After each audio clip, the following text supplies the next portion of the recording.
4 pessoas foram brutalmente assassinadas dentro de uma cabana. 2 crianças estavam no local e nada aconteceu com elas. A cena indicava que as vítimas elas tinham sido amarradas antes do crime. E mesmo assim, nunca ninguém foi condenado. O que aconteceu dentro da cabana 28 ainda desafia a lógica. Esse é o difícil acreditar. Histórias reais que desafiam a lógica. Eu sou a Cíntia, e o que aconteceu dentro da cabana 28 no ano de 1981 é considerado até hoje um dos crimes mais mal investigados da história dos Estados Unidos. Agora, bora pro caso. A cidade de Keddie, localizada no norte da Califórnia, sempre abrigou diversos viajantes em um resort que chamava atenção por sua beleza natural e pelas cabanas feitas de madeira. Muitas pessoas viam o local como ideal para o descanso e até mesmo para a criação temporária de uma família.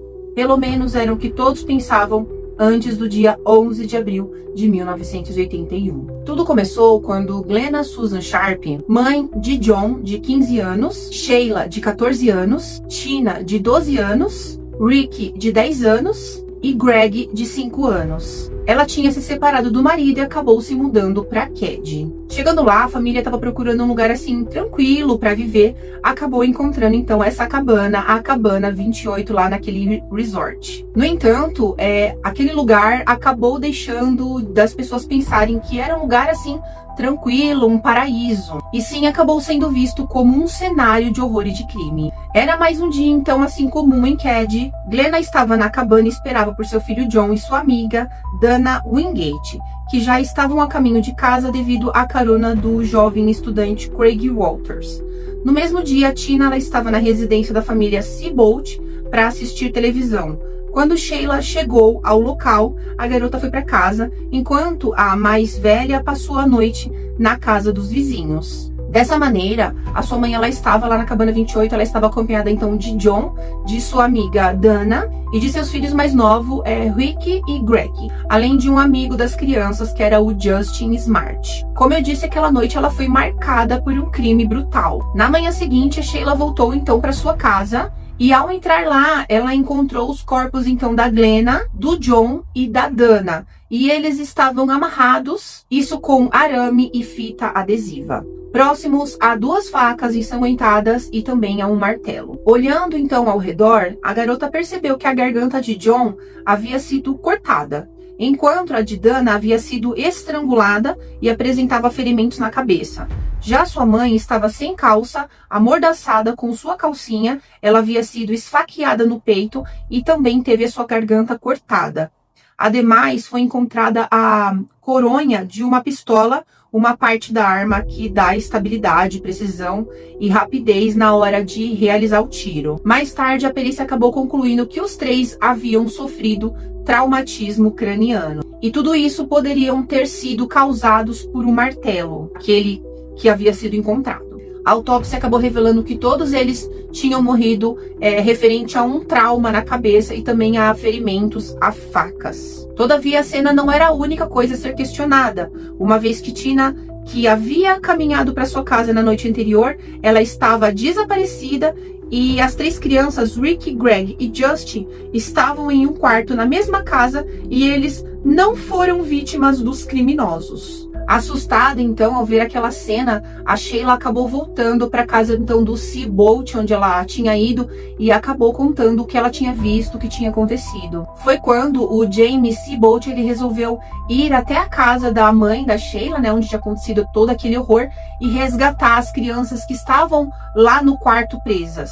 Durante o seu ato, o James, ele acabou dando uma olhada na casa para ver se tinha alguém com vida para tentar ajudar, e nessa dele fazer isso, ele acabou contaminando todas as cenas e todas as evidências do crime. A família Seabolt, com quem que a Sheila havia passado a noite, acabou declarando que não tinha ouvido nenhum barulho suspeito. Porém, enquanto as autoridades buscavam por alguma pista, um casal, também morador do resort, afirmou que foi acordado às 1h30 da manhã com supostos gritos, mas não soube informar de onde vinha. Ao avistar o local ali pela primeira vez, a polícia notou que não tinha marcas na porta, quer dizer, não parecia ter sido arrombada. O criminoso aparentava não ter tido que forçar a porta para entrar. Além disso, a casa estava com todas as luzes apagadas, o telefone estava fora do gancho e as cortinas elas estavam fechadas. Ainda procurando por pistas, a polícia acabou encontrando uma marca de uma mão, uma digital, num caminho ali que levava até os fundos ali da cabana 28. Mesmo sem descobrir muitos rastros, a polícia, eles decidiram seguir a investigação e entrevistaram diversos suspeitos. Entre eles estava um morador de Keddie que havia desaparecido pouco tempo após os assassinatos. Ele foi encontrado em Oregon e foi submetido a um exame detector de mentira, mas logo ele tinha sido liberado. Sem encontrar nenhuma luz, nem nenhuma pista, os investigadores eles acabaram recorrendo novamente aos vizinhos, às pessoas que moravam ali próxima. Dessa vez, os pais do Justin acabaram prestando depoimento. De acordo com o casal, a jaqueta que Tina usava, ela tinha sido encontrada no porão da casa, enquanto que um martelo havia desaparecido. Todavia, as pistas, elas não levavam a nenhum lugar, o que resultou na declaração do condado Doug Thomas. O Martin Smart, o pai do Justin, ele queria jogar as suspeitas para longe dele. Posteriormente, os oficiais, eles decidiram entrevistar a família Seabolt outra vez, o que acabou ocasionando em uma outra pista. Agora, eles se lembravam de ter avistado uma van verde estacionada em frente à cabana, enquanto outros vizinhos alegaram ter visto um Datsun marrom no mesmo local, que possivelmente estava com um pneu furado. Quando ele foi abordado pela primeira vez, o Justin, ele acabou dizendo que ele tinha sonhado com os assassinos e tinha visto a aparência dos assassinos. Depois, mais tarde, ele acabou afirmando que ele tinha presenciado o próprio assassinato, mas que ele não se lembrava de muitos detalhes. Dessa maneira, os pais do jovem procuraram uma resposta sobre o crime por meio de um hipnólogo. Foi quando o menino disse que tinha ouvido sons provenientes da sala. Logo, ele decidiu ir até o local e avistou a Glenna e mais 2 homens.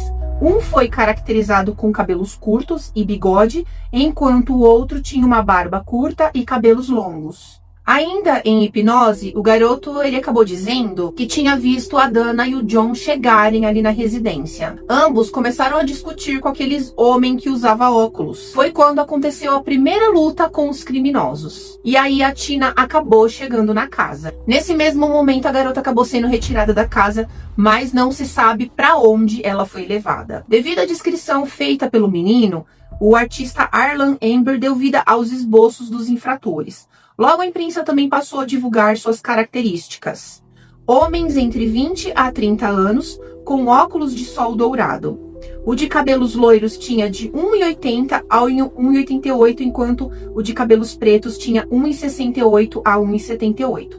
Mesmo com um trabalho de mais de 4.000 horas, o Thomas ele acabou descartando os últimos suspeitos pelo crime, os serial killers Henry Lee Lucas e Otis Tully. Ainda no decorrer da investigação, o policial desmentiu a informação de que o crime podia ter sido motivado pelo narcotráfico, uma vez que não foram encontradas drogas na casa de Glenna.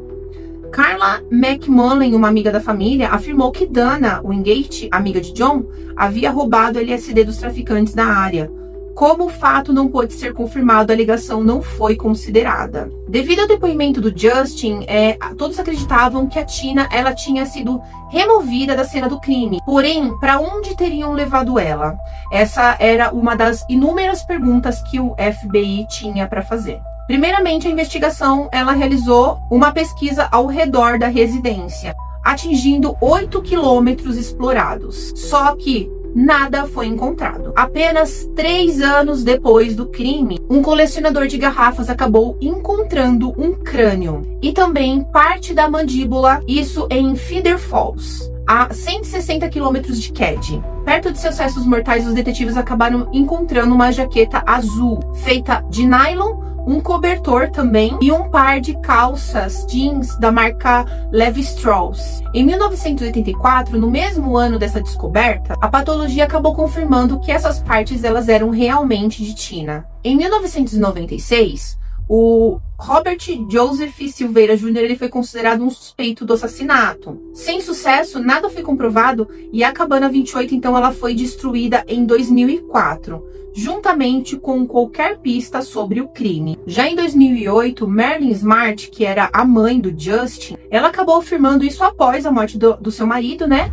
Que ela acreditava que o marido dela e mais um amigo chamado John, eles haviam participado desse assassinato do dia 11 de abril. A mulher acabou alegando que ela havia deixado o John e o marido dela em um bar, era por volta das 11 horas da noite. E era por volta mais ou menos das 2 da madrugada quando ela encontrou o marido dela e o John, e eles estavam ali no fogão a lenha, e eles queimavam alguma coisa, e ela achou aquilo um tanto quanto suspeito, porque ela não conseguiu ver o que eles estavam queimando. Então, diante dessas acusações, o xerife, o Doug Thomas, afirmou que já havia investigado o Martin e que o homem ele havia passado no teste detector de mentiras. No entanto, o Bo Bad, né, que era o John, não havia prestado depoimento, já que foi a primeira vez que o seu nome acabou aparecendo como um dos suspeitos. Ao procurar pelo homem, a polícia descobriu que ele havia morrido em 1988, o que resultou novamente num crime sem solução. Anos depois, em 2016, acabou sendo encontrado um martelo que estava perdido, que o Martin disse que tinha desaparecido. Esse objeto estava dentro de um lago e ele acabou sendo levado para um investigador de nome Mike. E para esse investigador, esse item, esse martelo, ele tinha sido colocado ali propositalmente. Mesmo então sem norte, um artigo publicado pelo The Sacramento Bee em 2016 acabou revelando uma carta escrita por Martin à sua esposa. Nela, o homem acabou escrevendo o seguinte: paguei o preço do seu amor e agora o comprei com a vida de 4 pessoas.